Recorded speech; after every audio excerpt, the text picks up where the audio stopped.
Croeso mawr I bawb a ddech chi gyd am ddod. Chydig o gyd-destun I chi. Cael y ffilm da chi newydd weld I ddangos am o tro cyntaf union 2 flynedd yn ôl yn Tachwedd 2023. Yn ystod cynadledd Cymdeithas yr Iaith yn y Pierhead yma I Caerdydd a stepen drws y Senedd. I roi profiadau bobl go iawn sy'n byw mewn cymunedau Cymraeg i'r Llywodraeth.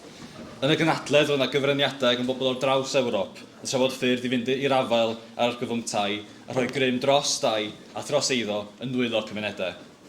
Bod sawl aelod o'r Senedd a swyddog o Lywodraeth Cymru yn bresennol yn y gynadledd, ers hynny, dyn nhw heb wneud fawr ddim I fynd i'r afael ar gyfwngtai. Nhw wedi oedi pob cam o'r ffordd. Sy'n gadael ni efo 6 mis I fynd tan yr etholiad y Senedd nesaf, efo'r gyfwngtai dal heb I datrys, a'n Llywodraeth yn hunan wedi methu yn ei gyfrifoldeb sylfaenol. Dyna yn syml ydy pam da ni yma heddiw. Pan mae'r gymdeithas dal I bwyso I roi chwarae teg i'n cymunedau a hawl sylfaenol pobl Cymru I dau, ac yn annog prosiectau a menterau cymunedol o eiddo, fel yr hyn da ni am glywed amdanynt heddiw.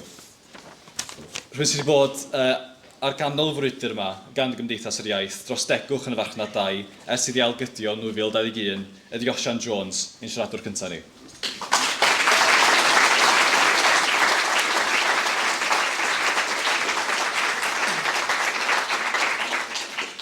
Dwi ddim yn mynd i'ch cadw chi'n hir iawn, mond rhyw 5 munud, falle, ond ers I dynion a merched gerdded y ddaear yma, maen nhw wedi creu a wedi creu gwirthia yn aml iawn yn erbyn pwerau mawr, yn aml iawn pan mae'r odds yn edrych yn amhosib, ond beth sy'n bwysig heddiw yma, da ni yma efo'n gilydd yn nodi bod gyda ni rym a bod y grym yn ein dwylo ni. Does dim ond rhaid I ni edrych ar bobl fel Mandela, dwi'n mynd I ddweud llawer amdano fo, da chi'n gwybod amdano fo. Wedyn dyma Wangari Maathai o Kenya oedd yn ymgyrchydd. Dyma Lu Shigo o China, nath gychwyn sianter 8. A dyma Fred Francis. A mae Fred, fel y gwyddoch chi'n cael ei gydnabod fel un o brif gefnogwyr tîm pêl-droed yr Hyl. Ac oherwydd hynny, ac yn sicr oherwydd ei allu fo I achosi trwbl o bob man mae o'n mynd I, mae o wedi cael ei gloi mewn gwestai ei fawrhydi am flynyddoedd lawer. Felly, mae yna bethau da ni'n gallu neud. Ond dwi'n clywed chi deud am yn rhywbeth fel ein ofyn wrth hyn o hyd ac o hyd. Ond sgyn I ddim o'i gallu nhw. Dwi'n berson bach, dwi ddim yn teimlo'n hyderus, ond y negas heddiw yma ydy pam da ni'n dod at ein gilydd, da ni'n gallu gwneud gwirthia. A pam da ni'n dod at ein gilydd ac yn trefnu, da ni'n gallu newid y byd yn wirioneddol. Does dim ond rhaid I ni edrych ar y Freedom Riders yn America, enghraifft, Surfers Against Sewage. The suffragettes, Greenpeace, ac wrth gwrs yma yng Nghymru, Cymdeithas yr Iaith, dyma criw bach iawn o ffrindiau dod at ei gilydd ar bont Trefechan yn 1962 I fyny cydraddoldeb i'r Gymraeg a statws i'r Gymraeg. Ac o hyn, faint sy'n yna, 25 ar y mwyaf, mae yna newidiadau sylweddol wedi digwydd yng Nghymru. Gyda ni'r hawl I gael achosion llys yn Gymraeg. Mae gyda ni hawl I gael treth cyngor a treth incwm yn Gymraeg. Tyst ysgrifa geni a marwolaeth yn Gymraeg. Arwyddion ffyrdd dwyieithog. Sianel deledu. Deddf Iaith 1993, mesur y Gymraeg 2001, ia. Ond, yn sgil hyn I gyd, mae yna un ymgyrch benodol o dan Cymdeithas yr Iaith ers degawda, lle da ni wedi methu yn anffodus.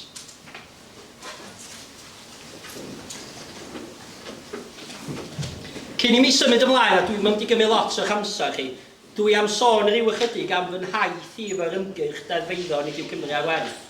yn ystod y 5 mlynedd dwytha.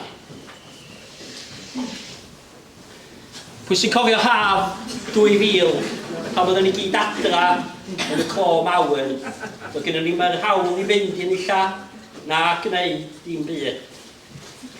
A dyma gychwyn yr haf hwnnw, clywed rhyw ychydig o sibrydion bod bobl yn dechrau prynu tai a ceiddo yng Nghymru, a hynny heb i gweld nhw hyd yn oed. Mwyn i troi nhw'n lefydd lle oedden nhw'n gallu dianc hi o'r dinasoedd mawr yn gogledd fel Llewi Lloegr, neu i'w troi nhw'n Airbnbs, just ar gyfer twf anferthol y gwelom ni mewn y stay-at-home vacation ar ôl y clo. Ac wedi chydig o wthnosa mi ath y sibrydion yn fwy, a mi oedden ni'n clywed am y bobl cefnog yma yn dŵad i Gymru ac yn newid i plat ar ei ceir i rei o drai goch arnyn nhw mwyn iddyn nhw beidio cael ei stopio gan yr awdurdodau.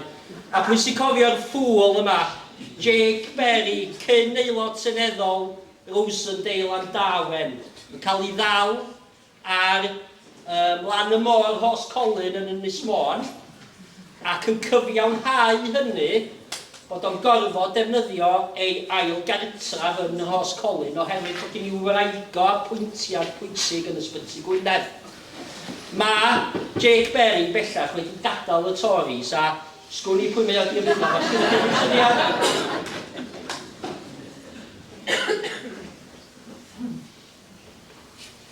A mi o'n i bryd hynny'n ista adra yn meddwl benau, dwi'n teimlo bod fi methu wneud dim byd.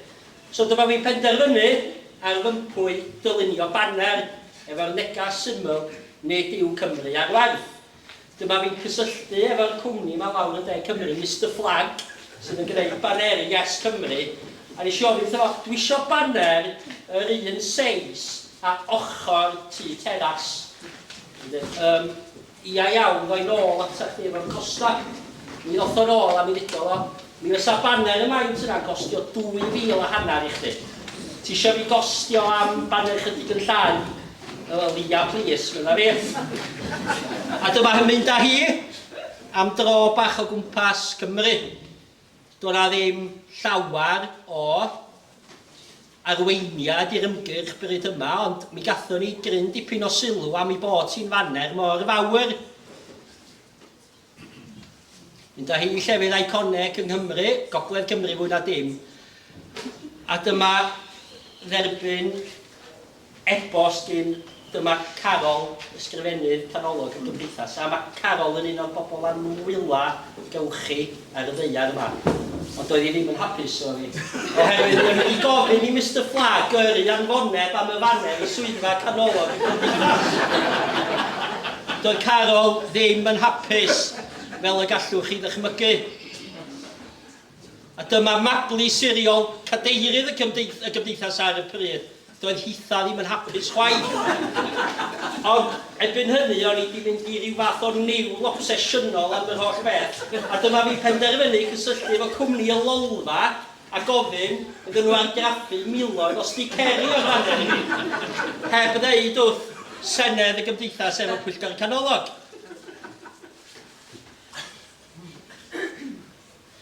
A dim Carol ydi hon, ond mi fedra i ddychmygu na dyma sydd oedd hi yn swyddfa canolog y Gymdeithas y diwrnod hwnnw pam nath i dderbyn anfoneb gan y lolfa hefyd.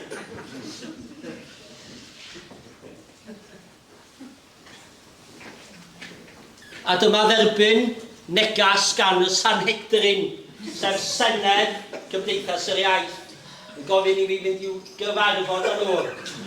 Wel, mi o'n i yn aelod o'r Senedd am nifer o flynyddoedd tua 10 mlynedd yn ôl.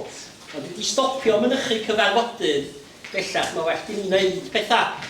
A dwi yn gwybod i'r radda sy'n ma Senedd y Gymdeithas yn gweithio, felly o'n i wedi darparu be o'n i'n mynd i ddeithio nhw. Yn gyntaf, o'n i'n mynd i gyfiawnhau y costa anferthol o brynu'r fanner ar sticeri, bod na Gwelwch am hynny fi.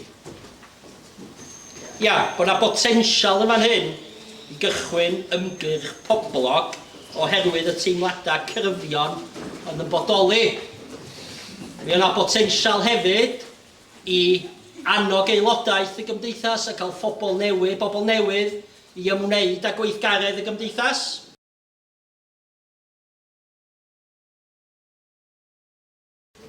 Heb sôn hefyd am ddega o ddigwyddiadau bach, lleol, o osod sticeri ar draws Cymru.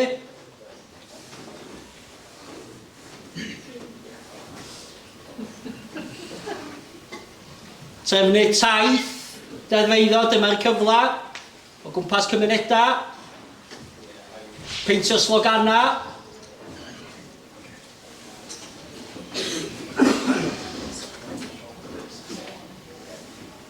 defnyddio taflunydd mewn llefydd eithaf iconic o gwmpas y wlad, gwneud defnydd llawn o'r sticeri oedd wedi costio cannoedd i'w argraffu, targedu swyddfeydd y ceidwadwyr, trefnu teithiau beic, teithiau cerdded, picedu Cyngor Gwynedd. Dwi'n mam so pwy di hwn, ond os da chi'n abod o, da chi'n gwybod sut yn ydi o. Picedu swyddfeydd Llywodraeth Cymru yn cyffwrdd Llandudno, taflunnu negeseuon ar gerrig mawr yn Llanberis,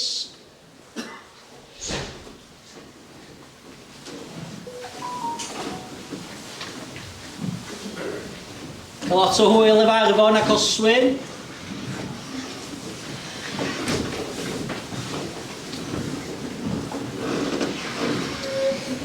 Mi fysa rhywun yn gofyn, ydych chi wedi llwyddo? Oes da bath wedi dŵad o hyn?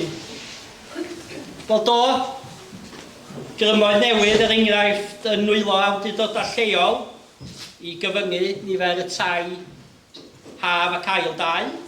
Mae yna bwera newydd yn Dwylo awdurdodau lleol hefyd i godi treth cyngor ar ail dau.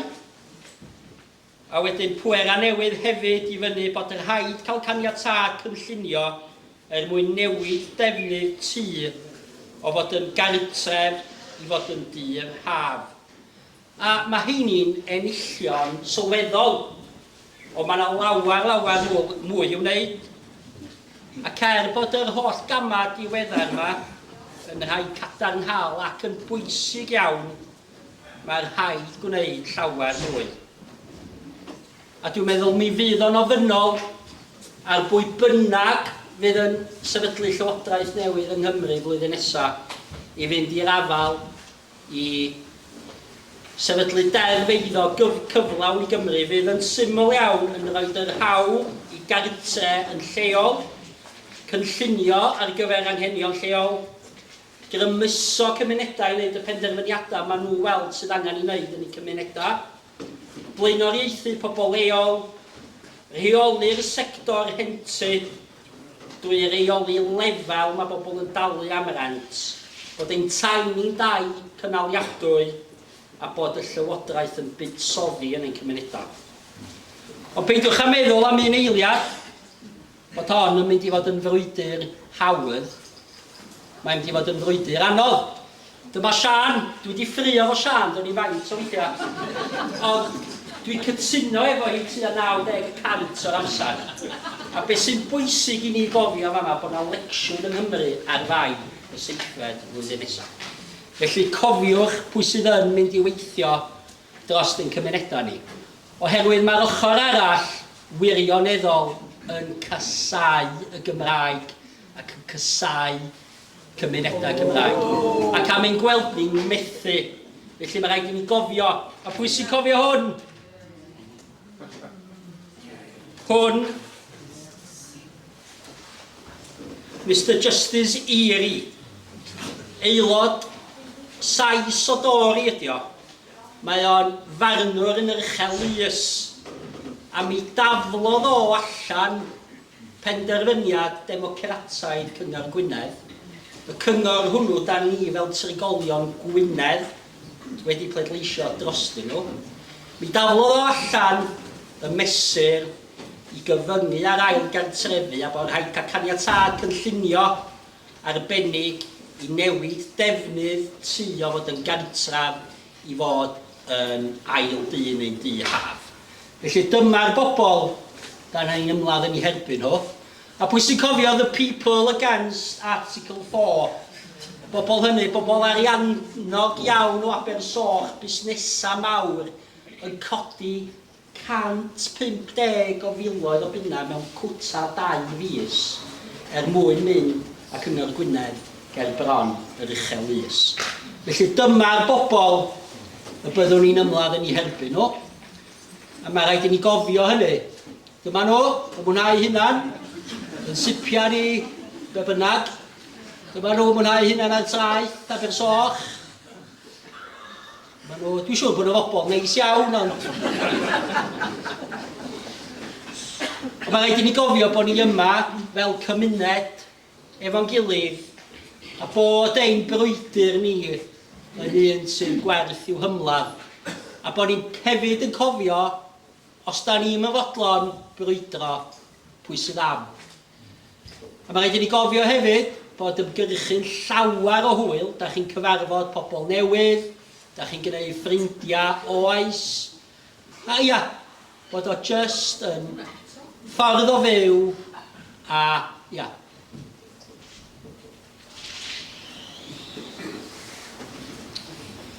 A wedi si dyma hogia Ynys Môn, yr ebals mwyaf welsoch chi erioed, ond hogia sydd wedi ymroi i'r frwydr yma a diolch amdanyn nhw. A dyna ni, diolch i chi.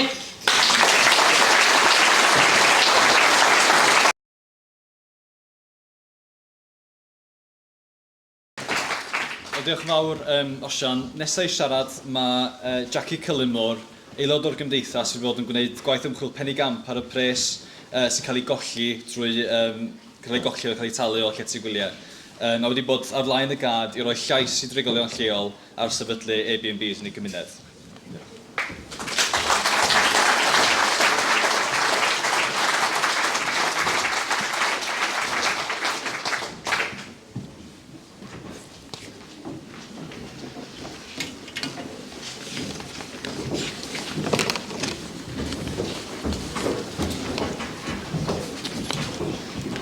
Sgyn llais mor uchel ar Osian. Dwi'n byw yn Bethesda. Nes i brynu fy nghartra 9 mlynedd yn ôl, tŷ canol teros ydi o. Cafodd y tŷ drws nesa oedd wedi drosi'n 3 fflat i werthu chydig o flynyddoedd yn ôl. Gath y 5 tenant i hel o'na, a nath y perchnogion newydd troi'r fflatiau'n Airbnbs. A dyna sy'n ges i fy hun yn byw drws nesa i 3 Airbnb. 3 Airbnb sy'n dal 11 o bobl a'i cwn pan maen nhw'n llawn. Di'r gair Airbnb ddim yn ffeithiol gywir, ond dyna mae pawb yn galw nhw. Mae'r niwsan sŵn o'r Airbnbs drws nesaf yn broblam mawr. Dwi wedi gorfod symud allan o'r llofft lle o'n i'n cysgu, a dwi rwan yn y selar. Llai o ola dydd, ond yn well i mi a fy iechyd meddwl yn y pen draw, achos dwi'n clywed llai o sŵn. A dwi wedi cyfarfod lot o bobl yn yr un gwch a fi yn cael problemau efo Airbnbs wrth ymyl nhw.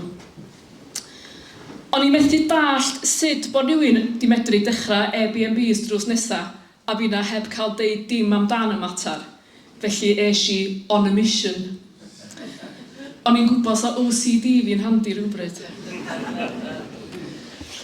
Nes i gwario misoedd yn neud gwaith ymchwil, yn edrych ar y polisia a'r rheola sy'n gadael i stoc tai lleol cael ei defnyddio fel Airbnbs. Nes i haslo lot o bobl a gofyn lot o gwestiynau. Y mwyaf o'n i'n edrych i mewn i'r peth, y mwyaf o'n i'n sylweddoli bod pobl sy'n sgwennu'r polisia yn marcio gwaith cartra eu hunan. Enghraifft, faint o aelodau Senedd Cymru neu swyddogion y cyngor sydd efo Airbnbs eu hunan, neu efo aelod o'i teulu neu ffrindiau sydd efo un. Wedyn, nes i clywed bod Llywodraeth Cymru am ofyn i bob Airbnb cofrestru a cael trwydded. Felly, blwyddyn dwytha, nes i cychwyn deiseb, neu petition fel da ni'n deud yn Bethesda. Petition yn gofyn i roi llais i gymdogion pan mae bobl sydd via Airbnbs yn gwneud cais am drwydded.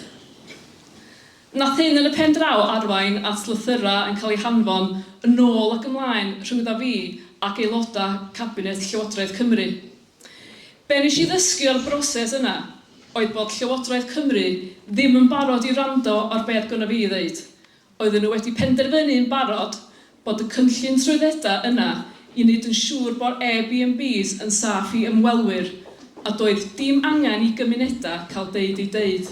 O'n i'n meddwl bod hyn yn siomedig iawn. Nesa, dwi eisiau sôn amdan y Council Tax Loophole. Dwi'n gwybod os da chi wedi clywed amdan hwn. Os da chi'n teipio mewn i Google, how do I avoid paying council tax on my holiday let in Wales? Nith o ddeitha chi i newid o dalu treth cyngor i trethi busnes. Felly, be nes i blwyddyn dwytha oedd anfon ceisiadau rhyddiad gwybodaeth at yr awdurdodau lleol i gyd yng Nghymru. Nes i ofyn faint o Airbnbs oedd yn cael 100% rhyddhad busnesau bach, Small Business Rate Relief. A dyma'r atab. Mae dros 10,000 o Airbnbs yng Nghymru ddim yn talu unrhyw drethi o gwbl ar ei heiddo. Dim trethi busnes a dim treth cyngor. Dim. Mi fysa yna revenue ychwanegol o tua 48 miliwn o bunnoedd y flwyddyn os bysa'r tai yn talu treth cyngor. Yn waeth byth, mae Llywodraeth Cymru yn ariannu'r rhyddhad trethi busnesau bach, felly maen nhw'n talu pres mwyn i bobl cyfoethog efo Airbnbs cael peidio talu trethi. Ond, y sgandal mwyaf ydy, gath lot o'r bobl cyfoethog yna taliad o 10,000 o bunnoedd yn ystod y cyfnod clo am bod i Airbnbs nhw wedi cyfrestru fel busnesau. Dwi'n casau Airbnbs gymaint, fydda am deud y gair. Meddyliwch am hyn am eiliad. Perchnogion Airbnbs yn cael taliad o 10,000 o bunnoedd pan doedden nhw ddim yn talu trethi o gwbl beth bynnag. Mind-blowing. Dwi'n siŵr sa'n i gyd, dwi'n licio gael 10,000 o bunnoedd gan Llywodraeth Cymru yn ystod y cyfnod clo. Diolch yn fawr. Felly, dwi am gychwyn petition arall. Tro yma,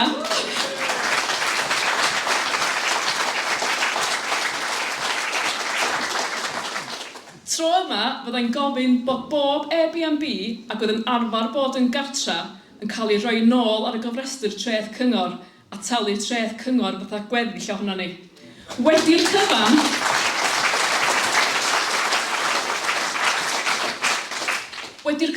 mae'r tai yn cael ei marchnata ar werth fel eiddo domestig dim rai commercial. Dwi'n gobeithio bydd pawb sydd yma heddiw a mwy yn arwyddo, achos da ni gyd yn talu er mwyn i berchnogion Airbnbs cael defnyddio stoc tai lleol. Mae'n flaenedig iawn bod rhaid i ni ymgyrchu dros hawliau bobl i gael cartrefi ac i gael mwynhau yn cartrefi. Dylsa fod Llywodraeth Cymru yn sgwennu polisia sy'n helpu ni. Yn lle hynny, be maen nhw'n wneud?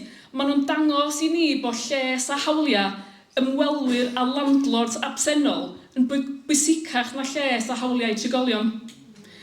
Maen nhw wedi dewis cyfalafiaeth yn hytrach nag amddiffyn ein cymunedau.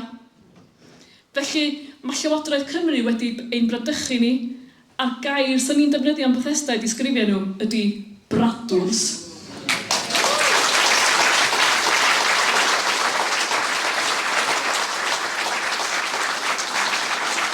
Diolch. Yn dilyn o hyn, dwi am ofyn i Sean Richards dod ymlaen fan i ganu can sydd yn enw bradwr.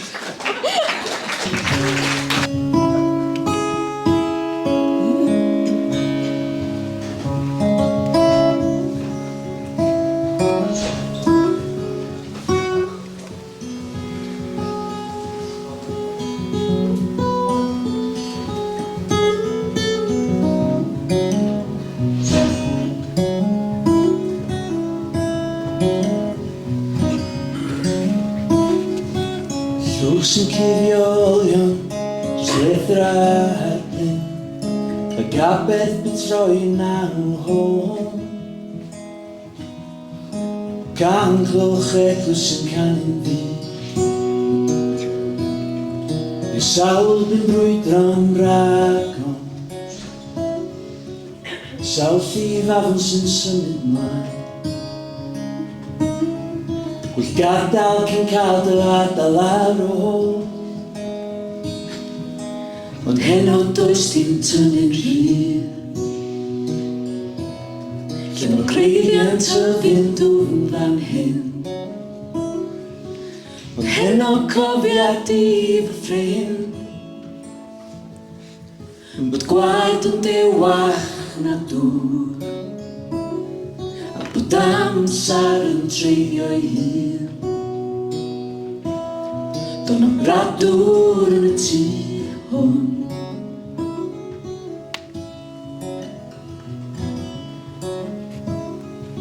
Yn golar llwyr sy'n goleo'r stryd,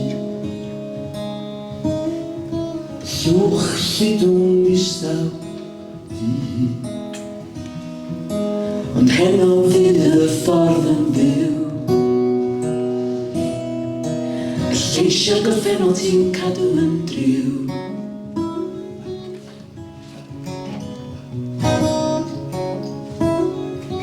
Ond dyma'r tawelwch cyn y stor,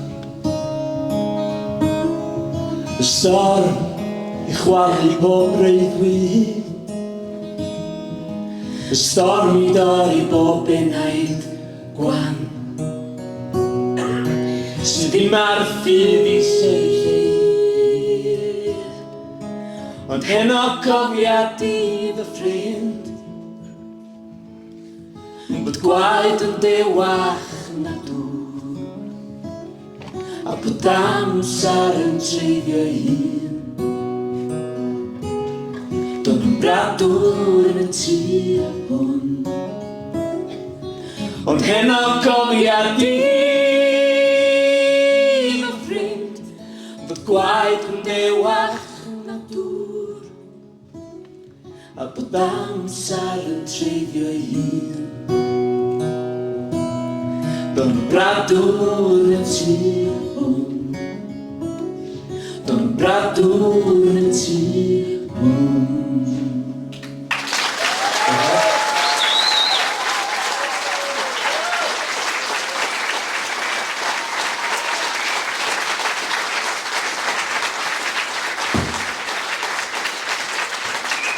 Diolch i Jackie a diolch i Siôn. Nesa i siarad mae Hugh Williams o Gaernarfon yn wreiddiol, ond llywydd undeb y myfyrwyr Cymraeg Prifysgol Bangor.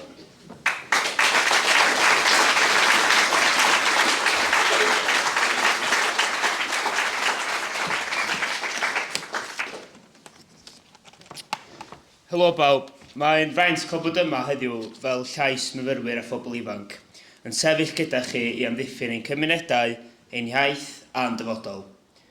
Mae pobl ifanc eisiau byw yn ein cymunedau, eisiau cyfrannu, eisiau magu teuluoedd yn Gymraeg. Fel myfyrwyr, rydyn ni'n cyrraedd diwedd cyfnod yn graddio, yn chwilio am waith ac yn edrych i ddod adref. Rydyn ni'n barod i gyfrannu ein cymunedau. Mae llawer ohonom yn dod o gymunedau Cymraeg ac yn dychwelyd adref ar ôl y brifysgol. Ond, beth sydd yma i ni? Ble mae'r cartrefi? Ble mae'r swyddi? Ble mae'r gefnogaeth i fyw ein bywydau drwy'r Gymraeg?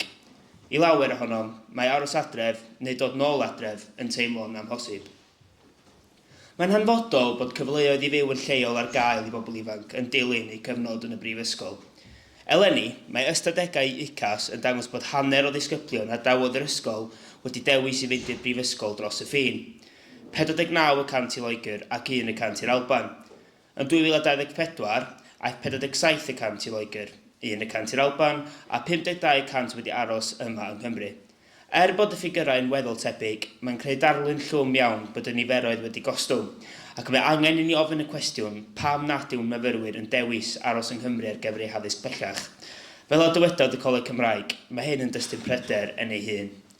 Mae angen edrych ar gryfhau ein prifysgolion yma yng Nghymru, a fel y gwyddwn, mae'r diwydiant addysg uwch yma yng Nghymru yn wynebu coledion ariannol sylweddol, a mae angen cymorth i sicrhau bod yn parhau i gynnig addysg o'r flaen radd lena ac i sicrhau bod yn gallu cynnig gwahanol brofediadau ac addysg mewn sawl maes gwahanol, rhywbeth yn ôl pob arolygiad diweddar mae Cymru yn llacio.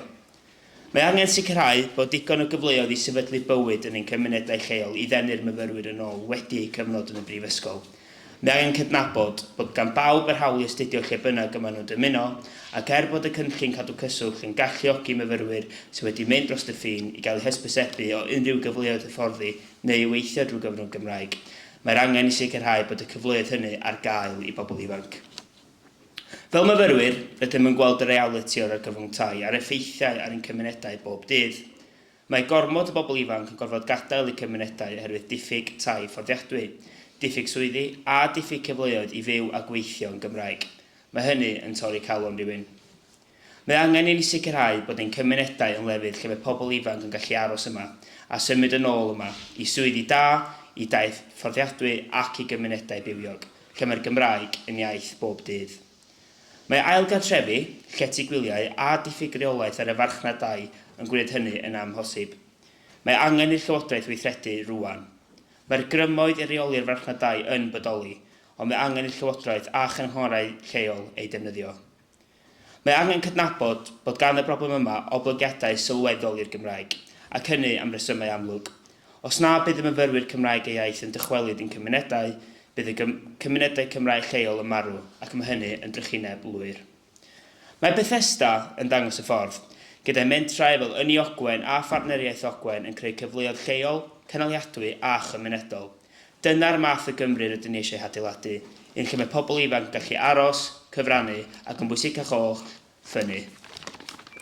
Felly heddiw, rydyn ni'n galw ar Llywodraeth i wrando ar fyfyrwyr, i wrando ar bobl ifanc sydd eisiau dychwelyd adref, a i wrando ar bobl leol mewn cymunedau ar draws Cymru. Mae Grym yn ei dwylo ni, gadewch i ni ddefnyddio. Diolch yn fawr. Nesau'r llwyfan yma, Sian Gwenllian, aelod Plaid Cymru o'r Senedd dros Arfon a Llefarydd Tai y Blaid.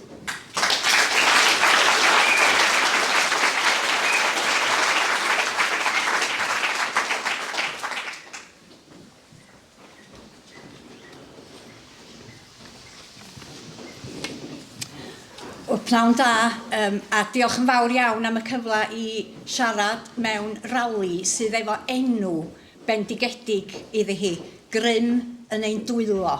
Ac mae Dyffryn Ogwen, fel da ni newydd glywed, yn ysbrydoliaeth i bawb ohono ni sydd yn coelio mewn grym yn ein cymunedau ni. Ymhwysigrwydd gweithredu ar lawr gwlad ac mewn gafal yn ddi yn hunan i gynnal a bywiogi ein broedd ni. Ar draws Cymru, mae aelodau a chynrychiolwyr Plaid Cymru yn rhan o fentrau a gweithgareddau sydd yn rhoi grym yn ein dwylo. A dyna oedd gweledigaeth, a dyna yw gweledigaeth y criw yng Nghaerffili, lle fydd cynghorwyr yn gweithio efo'r cymunedau lleol ers hanner canrif a mwy. Mae hyn wedi enyn ymddiriadaeth y bobl leol, ac yn y cyfnod tyngedfennol yr ydyn ni'n byw ynddi hi, ac yn yr is-etholiad diweddar, fe drechwyd y grymoedd tywyll sydd ar waith.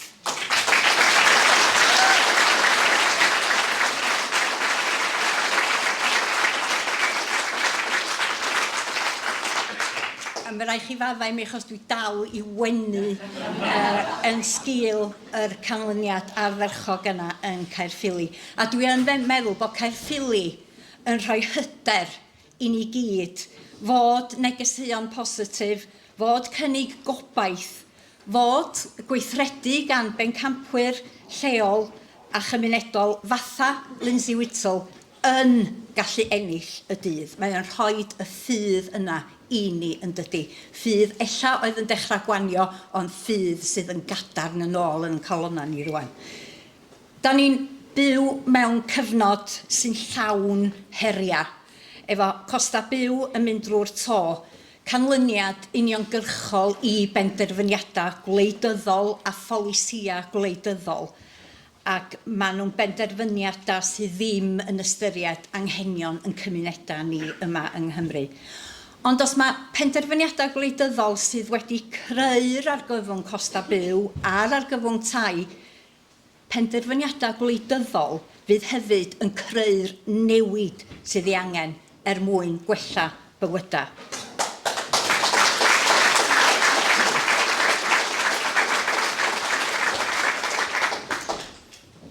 mae angen trethu'r incwm ddaw o gyfoeth mewn ffordd teg.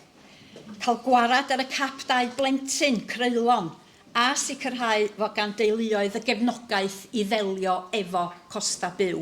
A dyna ydy galwadau Plaid Cymru ar gyfer cyllideb nesaf llafur yn San Steffan. Mae canlyniadau'r gymdeithas angerfartal da ni'n byw yn ddi i'w gweld yn glir efo tlodi plant yn un o'r sgandala mwyaf yn ein hoes ni. A mae'r tlodi hwnna i'w weld yn glir pan da ni'n edrych ar y sector tai. Fel yr aelod o'r Senedd dros Arfon ers 2016, dwi'n tystio yn uniongyrchol i'r argyfwng tai sydd yn mynd yn waith. Yn yngwaith achos mae 25% ohono fo yn ymwneud efo tai. Efo chwarter o'r gwaith yna yn ymwneud efo pobl sy'n ddigartra neu'n byw mewn llety dros dro. Mae 20% o'r gwaith yna yn bobl sydd yn chwilio am gartra cymdeithasol. Ac yn aml mae teuluoedd yma yn Arfon, teuluoedd o sawl cenhedlaeth yn cael ei gorfodi i fyw dan yr un to, neu maen nhw'n byw mewn tai rhent preifat sydd yn gwbl anaddas, a lle mae'r rhentu yn cynyddu yn gwbl ddi-reolaeth. Mae yna ormod o dai a fy'n gartrefi parhaol wedi cael ei colli o'r stoc tai lleol. A maen nhw'n letu gwyliau tymor byr, yr Airbnbs o Jackie'n sôn amdanyn nhw, neu maen nhw'n ail gartrefi. A mae hynny, wrth gwrs, fel da ni'n gwybod, yn cynyddu y prisia, yn gyrru'r prisia drwy'r to ymhell o gyrraedd pobl leol, a hyd yn oed petai cyfloga lleol yn uwch, mi fysa prisia tai mewn sawl cymuned llawer iawn rhy uchel. A mae'r darlun yma yn cael i ailgreu ar draws Cymru, diolch yn unigryw nac di i'n cymunedau ni yma. Ar draws Cymru, mae yna mwy na 10,000 o bobl yn byw mewn llety dros dro. 10,000 o bobl. Fel da ni'n eistedd fama heddiw yma rwan, mae yna 10,000 o bobl mewn llety dros dro. 3,000 ohonyn nhw yn blant. Yn aml heb le goginio, nag i olchi dillad, nag i wneud gwaith cartra. A'r pegwn arall wrth gwrs, mae yna dros 20,000 o ail gartrefi yng Nghymru. Dyna'r pegynna i chi, dyna'r argyfwng i chi. Mae rhentu wedi codi 9% yng Nghymru dros y flwyddyn dwytha, y cynnydd mwyaf ar draws gwledydd Prydain. Ac mae yna un o bob 14 teulu ar restr aros am dŷ cymdeithasol yng Nghymru. Mi ydan ni mewn ar gyfwng tai, ac mae angen gweithredu brys. Mae yna bethau wedi dechrau newid.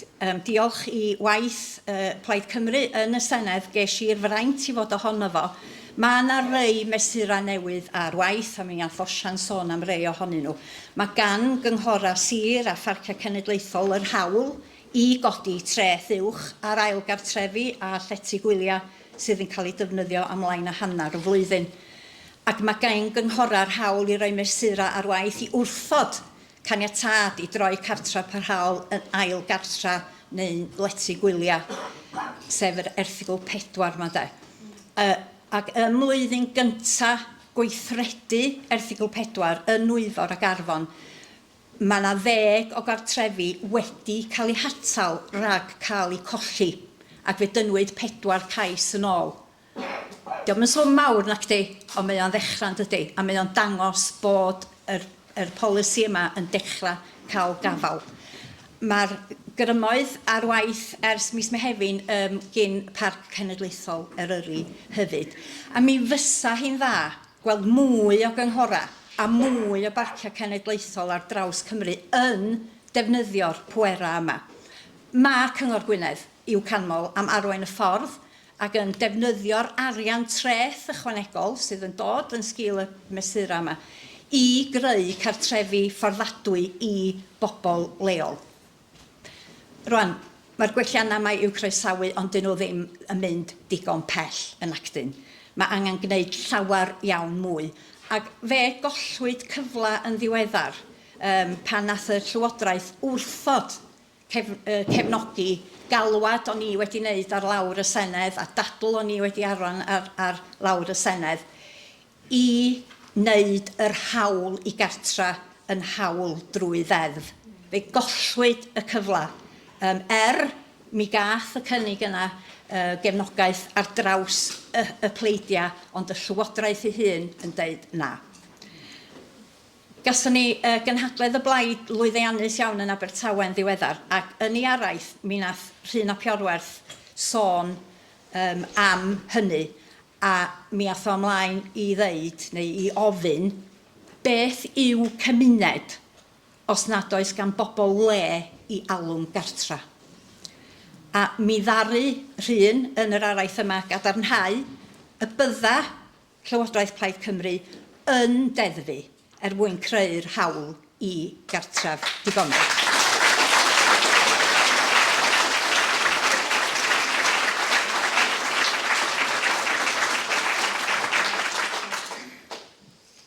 Un o ymgyrchoedd pwysig Cymdeithas yr Iaith ers blynyddoedd wrth gwrs, ac o'r diwedd mae hyn o fewn yn gafal ni os bydd etholiad llwyddiannus i Blaid Cymru yn etholiad Senedd flwyddyn nesaf.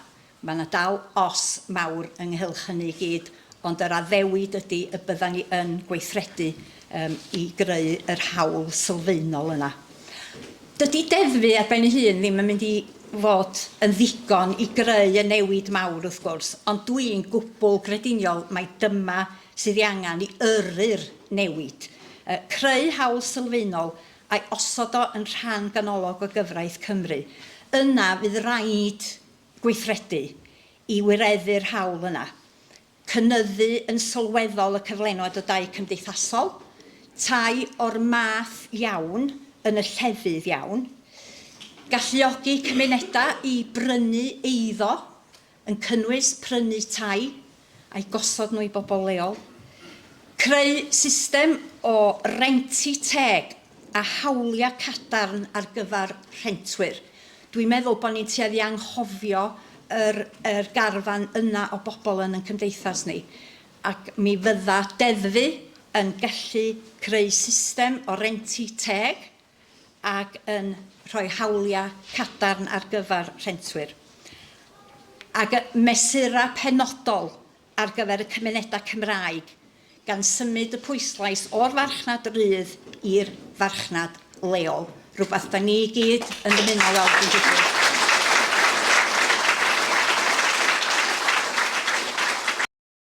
Eisoes wedi cyhoeddi 3 papur polisi, ac os ewch chi i ngwefan ni, Sian Gwenllian, be bynnag ydi o, ddim yn cofio wan, .cymru, mae'n siŵr, mi welwch chi, mae yna bapura polisi yn fanno.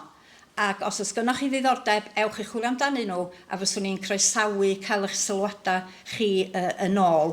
A dwi yn awyddus iawn i gael mwy o gyfarfodydd efo'r gymdeithas, ac dwi wedi siarad fo Walys amdan hyn yn barod, mae Walys yn y cefn yn fyna. Mae yna ymgyrch back the bill i gael hefyd. Mae yna gyngrair o bobl sydd eisiau gweld deddfwriaeth yn digwydd. Dim ond ni sydd yn bryderus am yn cymunedau Cymraeg ni, ond pobl sydd yn bryderus am fod y sector tai ddim yn gweithredu bydd pobl. A felly dwi yn gobeithio drwy Walys a drwy back the bill, drwy gynghreirio fela efo'n gilydd, gallwn ni fod yn dechrau meddwl o ddifri be da ni'n mynd i roi mewn deddf. Oherwydd mae rhaid i ni weithredu yn y ffordd yna, ac efo croesi bysedd mawr, bydda ni'n gallu i weithredu fo ar ôl mis Mai 2026. Diolch yn fawr iawn. Mae'r siaradwr nesaf, Mel Davies, efo hanes hir o weithio mewn mentrau cymunedol, ac yn crisialu teitl y Rali, Grym yn Dwylo. Erbyn hyn, mae'n ymgynghorydd datblygu cymunedol llawrydd ac yn parhau'n ganolog o'r mentrau cymunedol yma ym Bethesda. Croeso i Mel.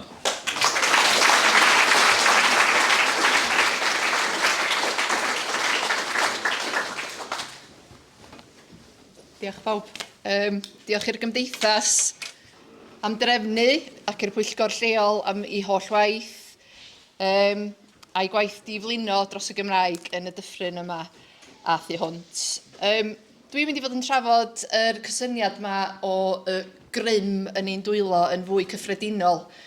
Dwi'n siarad fel gweithiwr cymunedol, ond fel rhywun sy'n byw ac yn magu teulu yn Dyffryn Ogwen. Dwi wedi byw yma wan ers dros 20 mlynedd ac yn falch iawn o wneud hynny ac yn teimlo yn freintiedig iawn bod fi'n gallu gwneud hynna trwy gyfrwng y Gymraeg. Dwi hefyd yn gallu cymdeithasu yn Gymraeg yn cynnwys yn neuadd fendigedig yma, neuadd gymunedol, ac adeilad pwysig yn hanes gweithredu cydweithredol Dyffryn Ogwen. Fama oedd calon y gymuned, fama oedd y cyfarfodydd, yr undeba, adag y streic fawr. A mi nath yr hen farchnad oedd yn fama gael ei losgi lawr i'r ddaear yn 1919, ond efo help y gymuned yn dod nôl at ei gilydd, mi nath nhw godi'r arian i adfer yr adeilad. Grym pobl ddiwylliedig Dyffryn Ogwen, grym ewyllus cymdeithasol.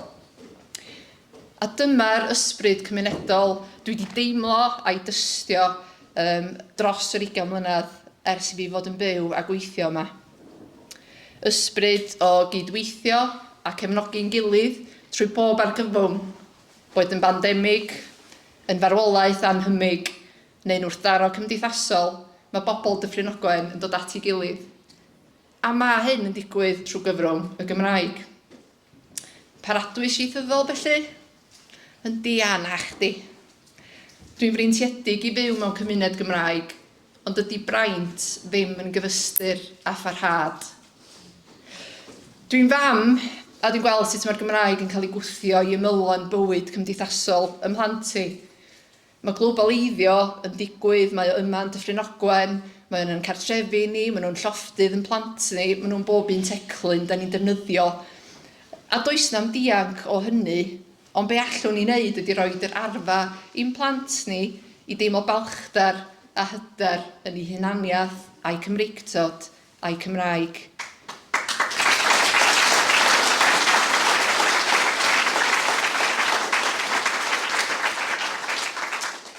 Yr iaith a diwylliant sy'n gwneud nhw yn unigryw, ond hefyd yn gwneud nhw a nina yn pwy yda ni. Ond sut mae creu'r balchdar yna, sut mae creu yr amgylchiadau cymdeithasol iddyn nhw deimlo hynna, i ni gyd yn Gymru Cymraeg ac yn Gymru di-Gymraeg, deimlo yn falch, yn hyderus ac yn gadarn o blaid yn iaith ni. A dyna lle mae'r cysyniad yma o rym yn ein dwylo mor bwysig. Creu cymdeithas lle mae llais y lleol yn glir ac yn gryf ac yn weithredol, a hynny ym mhob agwedd o'n bwyda ni, o pryd mae'n plant ni, y freithrinfa, i'r ysgol, i'r clwbiau chwaraeon ac i busnesau lleol. Ac wrth gwrs, mae'r gair grym, mae'r economi yn hollbwysig i hynny. Ers i fi symud yma, dwi wedi gweld newid shift aruthrol yn amgylchiadau sosio-economaidd y dyffryn yma. Da ni gyd yn gweld y stryd fawr yn edwyno. Mae yna lai o siopa, mae yna fwy o fflatiau, mwy o Airbnbs, mwy o fflatiau gan landlordiad preifat di-wyneb pwy ydyn nhw a pwy sy'n elwa. A tu hwnt i'r stryd fawr, mae'r chwaral a ddyn weithle Cymraeg mor bwysig o gyfnod y chwyldro diwydiannol, mae o bellach yn barc chwarae dwristiad. Mae Zippwold yn parhau dyfu ac yn parhau i echdynnu, tra bo'r stryd fawr yn Bethesda ar ei glinia. Ac efo'r hyfdra a hyder mae cyfalafiaeth yn ei roi, mi nath Zippwold gais i Fwrdd Uchelgais Cymru am 6.2 miliwn o'r pwrs cyhoeddus yn ddiweddar. 6.2 miliwn. I ehangu i busnes nhw yn Stiniog a Bethesda, a hynny fod y cwmni werth 100 miliwn yn barod. Yn ôl ymchwil FEARL, Foundational Economy Research Group, mae hwn yn gwmni lle mae 85% o'r staff ar gytundebau 0 hours. A mae'r cyflog cyfartalog yn 13,200 y flwyddyn. Cyflog cyfartalog o 13,200 y flwyddyn. Pa obaith sy'n ei brynu tŷ a cael mortgage efo'r fath yna o gyflog? Lle mae'r cyfiawnder yn hynny? Da ni'n byw mewn cymdeithas ac mewn oes gwirdraedig, byd neo-ryddfrydol sy'n rhoi elw i'w chlaw pobl. Oes, mae angen buddsoddi mewn busnesau, mae angen buddsoddi yn yr economi, ond mae rhaid i'r buddsoddiad fod yn gytbwys a theg ac er bydd cymunedau lleol.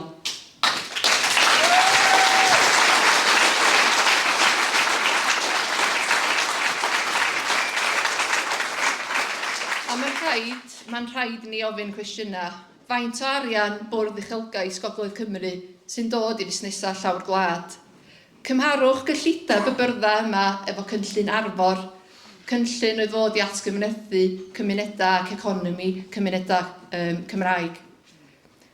Oedd cais Zipworld am 6.2 miliwn yn fwy na hanner cyllideb Arfor. Da ni'n byw mewn cyfnod pam mae yna 57 o argymhellion yn adroddiad Comisiwn Cymunedau Cymraeg wedi cael ei derbyn gan y Llywodraeth ni, ond does yna'r un geiniog ychwanegol o fuddsoddiad i dod gan y Llywodraeth i weithredu'r argymhellion. A dyma'r math o anhegwch parhaus sy'n wynebu cymunedau. A mae'n debyg na dyna pam yn bod ni wastad yn troi nôl at y Grym ar lawr gwlad. Y Grym yn ein Dwylo, y Grym yn nŵr yr Afon Ogwen, y Grym yn y stafell yma heddiw.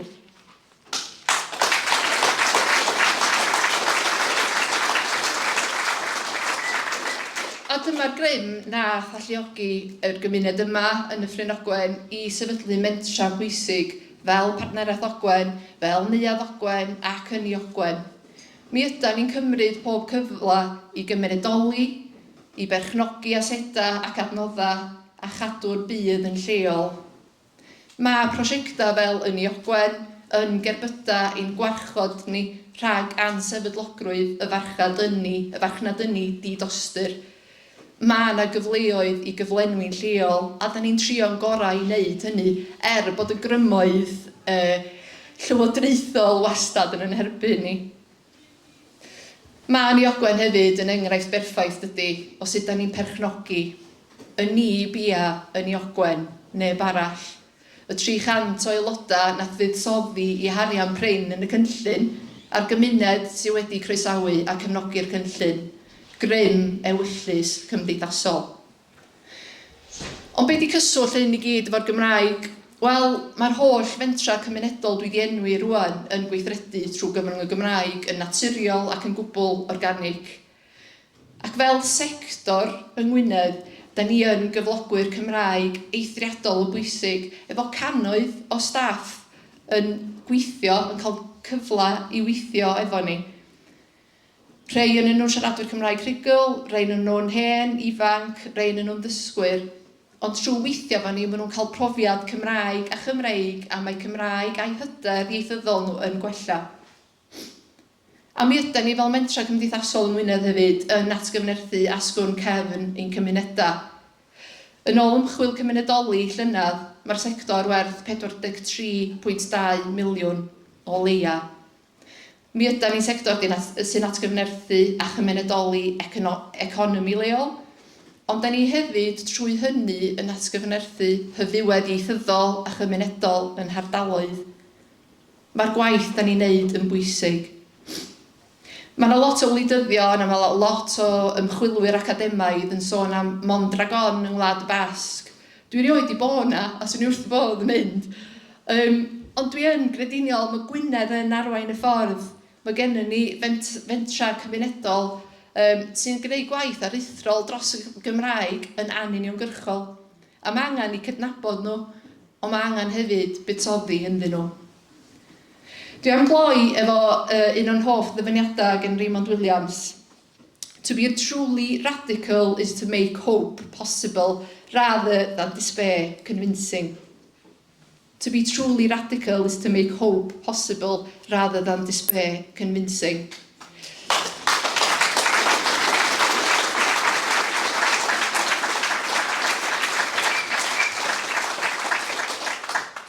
geiriau sy'n eithriadol o bwysig yn y cyfnod tywyll dyn ni'n byw ynddo fo. Mae'r gobaith yma yn y stafell yma. Mae'r egni yma yng nghalonna bob un ohonyn ni. Mae'r grym yma hefyd yn Dwylo ni. Diolch yn fawr.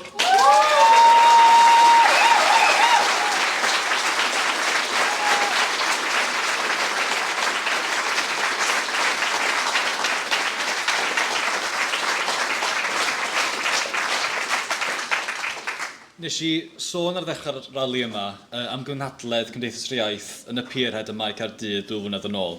Un o'r siaradwyr yn y gynhadledd oedd Dara Turnbull, ymchwilydd o'r Iwerddon sy'n gweithio yn Housing Europe, a dwi am dyfynnu rhan o'r enerchiad i chi heddiw. Pe bai rhywun yn dweud wrthych chi, sori, dydych plentyn chi methu mynd i'r ysgol gan bod pob ysgol yn y wlad yn breifat, a os gynnwch chi ddim pres, byddwn ni'n dweud bod yna'n hyrt. Ond pan dyn ni'n dweud mae'r person yma'n ddigartref, neu dydy'r person yma ddim yn gallu cael mynediad at dŷ yn y cymuned am bris yn fforddiadwy, dyn ni'n ymateb, dyna'r farchnad rydd, tough luck. Pam dyn ni'n derbyn hynny? Pam bod un ffordd o feddwl am addysg neu ar gyfer gofal iechyd ac un cwpl wahanol ar gyfer tai. Mae rhywbeth mawr o'i le yn y ffordd dyn ni'n meddwl am dai ac wedi creu ein marchnad dai ni. Dyn ni'n meddwl am dai fel buddsoddiad, cyfle i wneud mwy o'r pres gen ni'n barod, nid fel rhywbeth sy'n gwbl hanfodol i hawliau dynol ac i lesiant cymunedau, a rhywbeth yr un mor sylfaenol ag addysg neu ofal iechyd. Yma yng Ngwynedd, lle ges i fy magu, mae bron i 2,700 o deuluoedd ar restr aros ar gyfer tŷ gymdeithasol.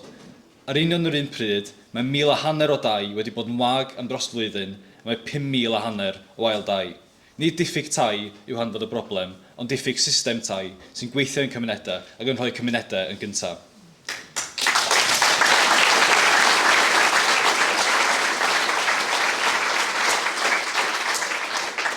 Ac am bod system tai ni ddim yn gweithio dros gymunedau, mae teuluoedd a phobl ifanc yn gorfod gadael gyda prisiau tai prynu'r hentu allan o bob reolaeth. Mae'r tai wedyn yn cael ei prynu gan bobl di allan y gymuned ac yn aml sydd ddim yn byw yno, sy'n arwain at lai o blant yn ysgolion ni, llai yn gweithio yn ein cymunedau ni a llai yn gwario pres mewn busnesau lleol. Nathon ni rioed bleidleisio am y system yma. Nathon ni rioed cytuno i'r system yma. Yn hanes hir anffodus Gymru, o ddiffyg perchnogaeth o neiddo yn adnoddau ni yn hunain, so wedi bod mor niweidiol i'n cymunedau yn Iaith. Yr un yw'r stori ar chwareli llechi yma yn Bethesda ac yn chwarel Dinorwig, lle oedd yn heil un afer gweithio. Ond digon am hynny. Mae gennym ni lywodraeth y Senedd yn hunan rwan. Da ni'n ethol nhw i sefyll dros ein cymunedau ni. Mae gan y llywodraeth gyfrifoldeb dros Gymraeg, gyfrifoldeb dros tai. Gwnewch rhywbeth am y peth. Gwnewch yn fwy hwylus i gymunedau brynu tir ac eiddo. Rheolwch rhentu. Dewch a chyfran o'r stoc tai yn ôl i berchnogaeth cyhoeddus, a rhowch lais i gymunedau ar sut mae eiddo'n cael ei ddefnyddio. Does dim dwywaith y bydd gweinidogion a swyddogion a llywodraeth yng Nghaerdydd yn gweld neu glywed am y rali yma ar teledu. Mae papurau newydd ac yn gwneud y gorau yn byddu ni, yn gweld hyn fel cur pen arall yn bell o Gaerdydd. Dwi a sawl person arall yma heddiw wedi bod mewn cyfarfodydd efo nhw, lle nhw'n dirmygu ni, ac yn amlwg yn gwybod dim am yr argyfwng tai mewn ardaloedd fel hyn, ac weithio'n ddigon parod i wadu bod argyfwng tai yn gyrru pobl o'i cymunedau. Rhaid ni beidio gadael iddyn nhw yn y byddu ni. Mae miloedd ar filoedd o bobl wedi dod i'n raliau ni dros flynyddoedd dwytha, wrth argaeth Tryweryn, yng Nghanarfon, ym Mae Caerdydd, ym Mlaenau ac yma yn Bethesda heddiw. Allwn ni cyhoeddi heddiw y byddwn ni'n cynnal rali nid yw'r Cymru ar werth arall ha nesaf, wedi etholiad y Senedd, i roi pwysau ar y llywodraeth nesaf, i roi grym i cymunedau. Mae'n rhaid ni fod yn amhosib i'n anwybyddu.